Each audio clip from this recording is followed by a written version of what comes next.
Once again, it's on. Welcome back to Big Facts Entertainment. And today, I want to read to you an unreleased, unheard of Tupac interview from Vibe magazine, Kevin Powell. This interview, it says, read Tupac's erratic and paranoid unreleased 1996 interview. Months before his tragic death, Tupac was a very different, understandably paranoid artist in the thralls of a heated East Coast-West Coast rivalry. His interviews at the time were curt, callous, and a bit erratic compared to the candidness for which he was known. This past week was marked with the 20th anniversary of the icon's passing. Tributes and think pieces ran rampant, but one in particular might be of interest to the burgeoning and seasoned Tupac scholars of the world. Me, Tupac expert. An unreleased 1996 interview with Vibe magazine, conducted by the ever intrepid Kevin Powell, and published last week in commemoration of Pac's death. Here Pac is at his most invulnerable, reflecting on the notorious beef and his time at Rikers Island, where he served an 11.5-month stint. Powell notes that the man he interviewed that day made him question whether he had ever really known Pac during the 3 years that they were acquainted. You can hit, wow, that's deep when he said that. Yeah, because Pac flipped it on him like totally different person in that jail interview. You can hit the link below to read the unreleased Tupac interview and refer to our interview with the hip hop cop to learn just how his murder remains unsolved. Okay. 20 years later, Tupac is hip hop's prophet of rage and revolution. That's an awesome picture, man. Kevin speaks. I have never met anyone like Tupac Shakur, and I doubt I will ever meet anyone like him ever again. In the past few days, I have done a number of media interviews locally, nationally, and even internationally that reaffirm why Pac is the most incredible global hip-hop icon we have ever seen and probably ever will. When I met him in the spring of '93 at Jack the Rapper in Atlanta, little did I know then that I would spend the next 3 years of my life and the last 3 of his documenting Tupac's every move as a musical artist, as an actor, as a rebel, as a man-child, as a man. He, ever the sign of Gemini, was many things to himself and many things to other people. But at his core, Tupac Shakur was fearless, free, vulnerable, contradictory, and someone forever trying to find himself in a world that did not quite know what to do with a black male like him. Born of a Black Panther Party mother named Afeni Shakur, his life was one of constant change and fast movements. It began while Afeni was in jail as part of the infamous Panther 21 case. Parentheses, they were accused of plotting to bomb several New York City public places. Just 1 month before Pac was born, June 16, 1971, Afeni was released. Miss Shakur would tell me in one of our conversations during my Vibe years that she truly believed her son was going to die as a result of her imprisonment. He did not, and mother and son, and later his sister Secular, daughter of activist and political prisoner Mutulu Shakur, struggled through years of financial difficulties, various dwellings, and moves from New York City to Baltimore to Marin City in the Bay Area of California. Pac's life was one I knew so well myself, as the son of a single black mother with little to no help from anyone. This is what brought me to Tupac, to his life and art, because in him I saw myself and many of us boys and girls from America's hoods trying to make a way out of no way.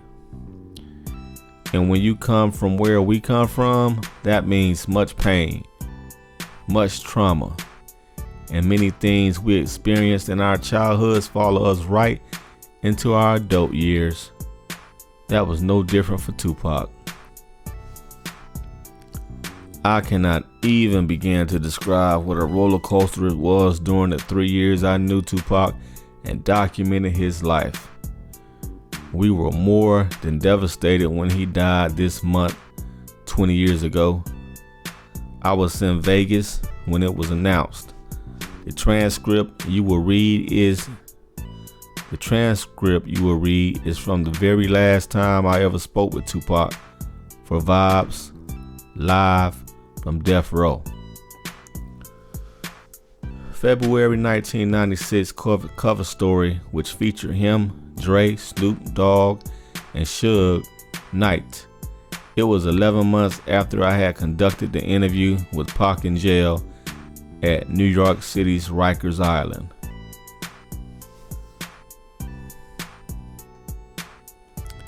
He was a very different person, very on edge as compared to the very reflective and humble person in the Rikers interview. Little did I know Tupac would be dead a mere 9 months later.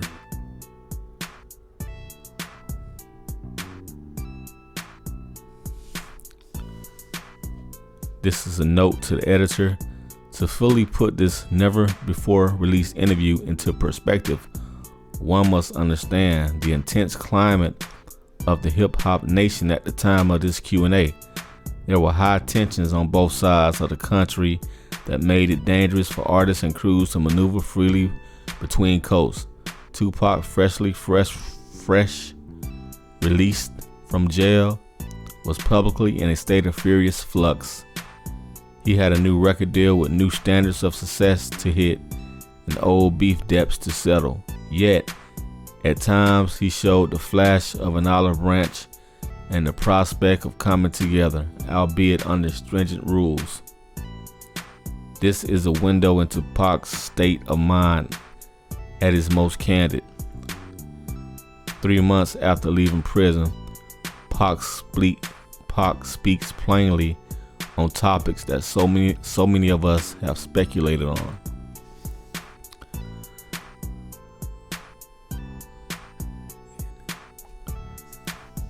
Vibe is inextricably connected to Tupac, as it is to the golden era of 90s hip-hop. While the standard bearer for journalism about hip-hop, many felt the magazine also played a part in fueling the attentions of the time. We print this transcript not to perpetuate negative narratives, but to add another chapter to our journalistic tradition to show Tupac as he was toward the end of his days. This rare glimpse at the end of Tupac's story finds him erratic, introspective, and brilliantly insightful as always. We offer it with deep appreciation for Pac and with respect for his family, friends, and fans.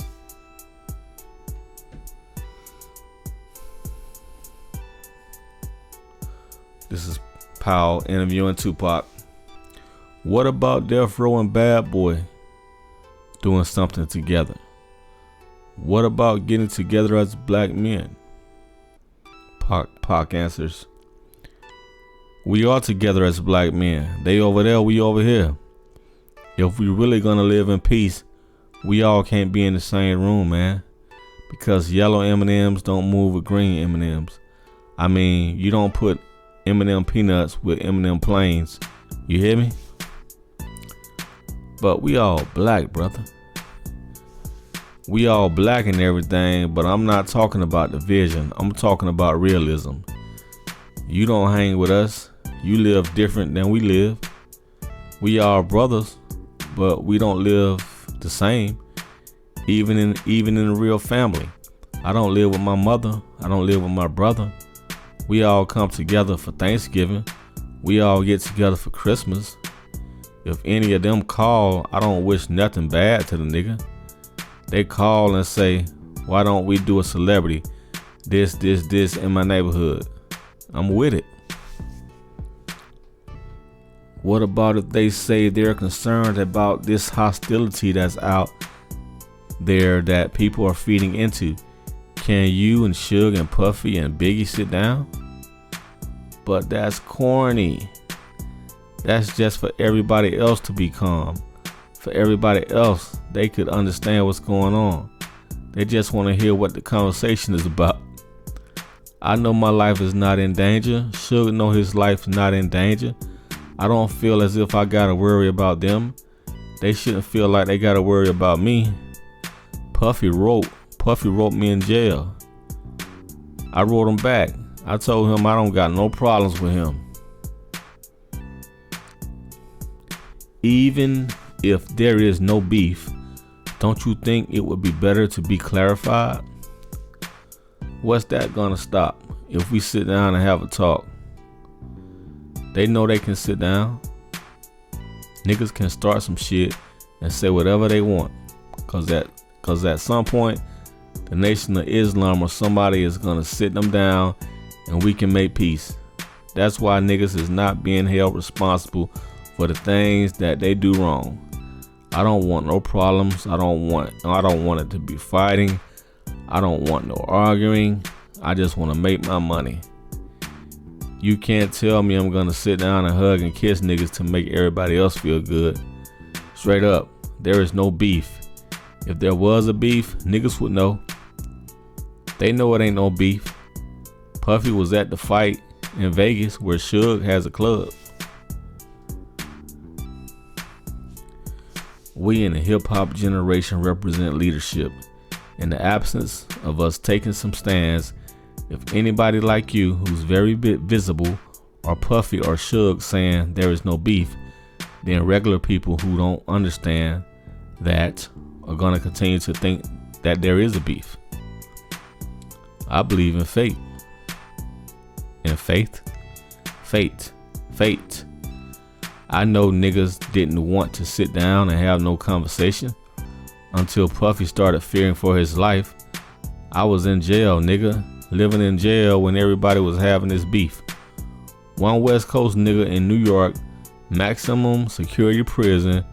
Nobody wanted to have no sit downs then.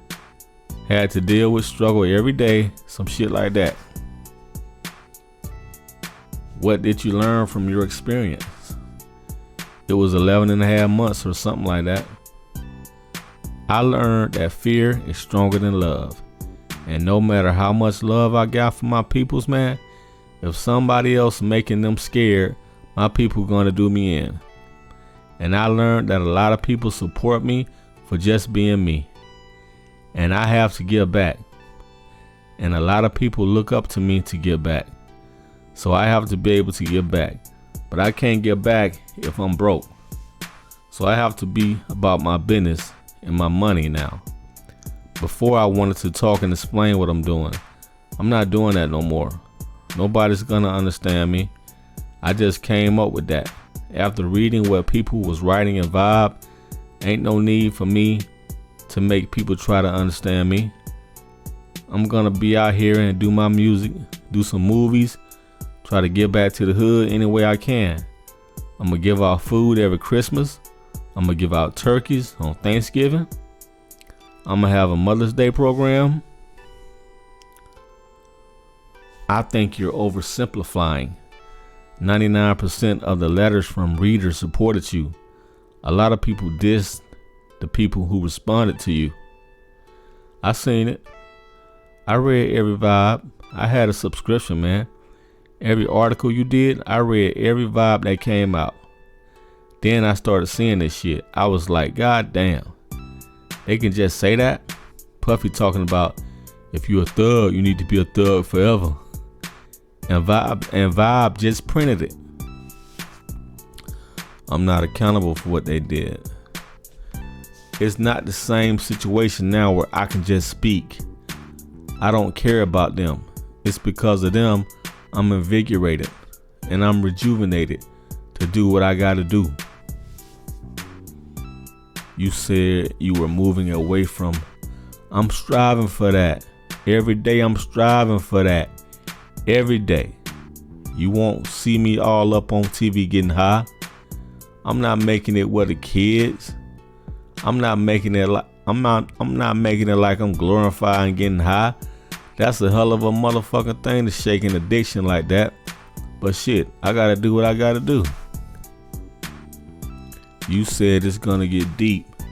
What did you mean by that?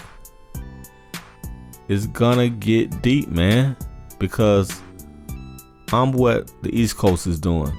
Because what the East is doing, they think is, I understand it. I'm from there. It's really like unifying the East Coast because it was really like in a slump. But they're doing it wrong because they're using the West Coast as a rallying cry. And they making it look like we are the perpetrators of this big East Coast, West Coast thing. They never had no problems. They could come out here and perform and they clap. We go out there and niggas is booing. That Source Awards, that's where it started. Not started, but the Source Awards is what put it to a new level. They was booing and shit. Me personally, being from both coasts, but I represent the West Coast. I think that's disrespectful. What about Suge making a comment about Puffy at this year's Source Awards? Wasn't that kind of disrespectful? No. That's not disrespectful. That's his opinion, and that's real. All he was doing was saying if they tired of having a manager shake his ass in that video, we don't do that on Death Row. That's real. Can't that contribute to the whole East-West thing? Not as much as it does when y'all niggas, when niggas going on the radio. It ain't about the West Coast. It's all about New York. Boo hoo hoo. Fuck the West. We the best. We started it. All them other niggas, I be listening. Suge has got the heart to say it in front of you. All these other motherfuckers been saying it behind our backs. By getting deep to you, does that mean that some violence or death? I told you what I want. I wanted to go on records. Let's make some money for the hood. The hood need us now. Fuck a nigga ego. I don't care. I could put all that shit aside and we can make records and give money to the hood. Build some community centers with this. We can make it where we have block parties, where we have Death Row and Bad Boy having rapping contests all over the hood. And boom, boom, boom, we can do whatever. Tell me about your album. It's called All Eyes on Me. All Eyes on Me. The first single is California Love with me and Dre and Roger Troutman. And then I got a single coming out 2 weeks after that with me and Snoop called Two of America's Most Wanted. California Love is just giving it up for California. You got Crooklyn. You got Crooklyn Part 1 and Part 2. You know this is our Crooklyn. Two of America's Most Wanted. That's about me and Snoop and our cases and our problems. We two of America's Most Wanted. Can you explain the title of the album? Everybody looking at me right now. the police looking at me, the females, my enemies, reporters, people that want me to fail, people that want me to make it, my mama, in jail, the guards, everybody looking at me. All eyes on me. How does that make you feel? It makes me feel good. I like the challenge. I know I gotta get out here and put some good work out. I'm really into this album cause I want it to sell. I'm really trying to break some records with this cause no rappers ever put out a double album. It's never been done before. Can you imagine?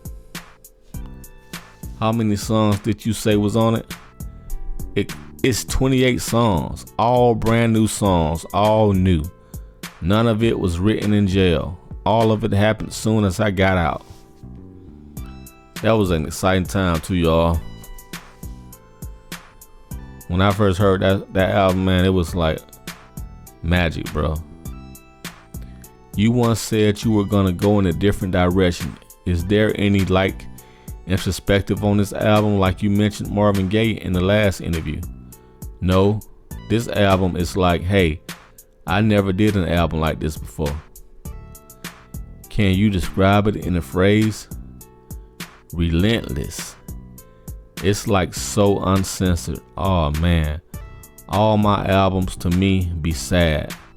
When I was in jail in New York, niggas was like, man, come out with an album that's not like you're dying. The reason I did an album, Me Against the World, is so I could do an album like this. This is an upbeat album. It's about celebrating my life, celebrating being alive. Then I got this Outlaw Immortals project. That's the new Thug Life project. So Thug Life is not dead? It's not dead. It's Syke and Mo Preem and some other homies from Thug Life. The project I'm involved with is called Outlaw Immortals. That's what happens when you pass Thug Life. Wow, you have a single with Faith? I understand. Yeah, sure do. What's that called? Wonder why they call you bitch. What's the song about? Exactly what it sounds like. Everybody's wondering why we call females bitches. We don't call all female bitches. It's just certain things and we give examples. Leaving the key with her mother and she's fucking and she's just out. She's just a tramp. How did you hook up with Faith given all this stuff you've been talking about? We met in the club and bumped it. Me and Faith don't have no problems. But you can't talk about it on the record? Nah, everybody that needs to know. The rumors about you and Faith spending a lot of time outside the studio. You mean the rumor that I fucked her? I'd rather turn the tape recorder off if you're gonna say that, bro. I ain't gonna answer that shit, man. You know I don't kiss and tell, man. Is there anything you want to add? Cause this is real deep. I want to add that, man. I want niggas in New York to not feed into this shit. What about niggas on the West Coast? They not feeding in. They about their money and shit. I'm talking about the East Coast. Cause I love a lot of niggas out there. I love a lot of people out there. I got a lot of support from New York when I was in jail. That's really important to me that New York don't think I'm tripping on you. This is just something that's been in me for a long time. They just dissing us. I can't take it no more. But I love all my fans, all the people that supported me, down for me. People like Freddie Fox, who stayed down for me. People like Latifah and Tretch. And I heard that Smith & Wesson gave me some love on my album. I got nothing but love for them. But see, people like Mobb Deep, stupid, Thug Life, we still having it. That's what gonna start this whole new, what you see, this Outlaw Immortal shit. That's what started this. Biggie and them being in vibe, talking all that shit.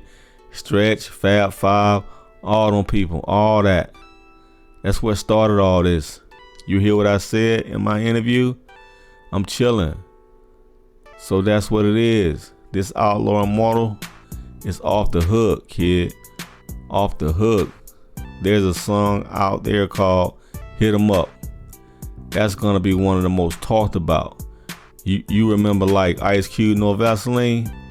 Hit 'Em Up is gonna be like that. It's coming out a couple months after my album on my record label in Death Row. What's that called? Euthanasia Records. Why that title? I fell in love with that word. I feel like that's me. I'm gonna die. I just wanna die without pain. I don't wanna die, but if I gotta go, I wanna go without pain. And that right there, y'all, is the Lost Tupac interview from Kevin Powell. Oh man. Great interview, man. Great interview. Learned a lot. Till then, y'all. Till next time, I'm out of here.